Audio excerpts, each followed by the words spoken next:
Та мэдв үү? Дэлхий дээр хинээрч заалгаагүй интернет ашиглаж сурсан өсвөр насны хамгийн олон хүүхдүүд Монголд байдаг гэдгийг.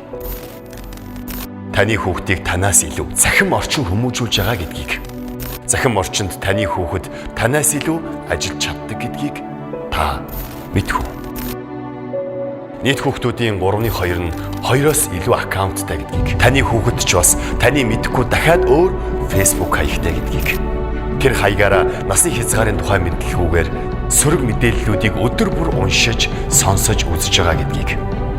Магадгүй таны шеэрлсэн бүх зүйлийг тэд харж байгаа гэдгийг, таны бичсэн сөрөг комментүүрийг тэд уншиж суугаа гэдгийг та мэдв үү? Та мэдв үү?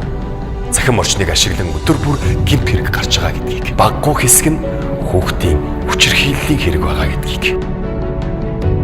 Та мэдв үү? Цахим орчны хамаарлалаас хүүхдээ хэрхэн хамгаалах ёстой гэдгийг. Та хүүхдүүдээсээ илүү цахим орчны тухай мэдлэгтэй байх ёстой гэдгийг. Хооллоод хувцлаад байвал хүүхэд өөрөө өсөөд хүмүүждэггүй гэдгийг та мэдж байгаа. Та бас мэднэ.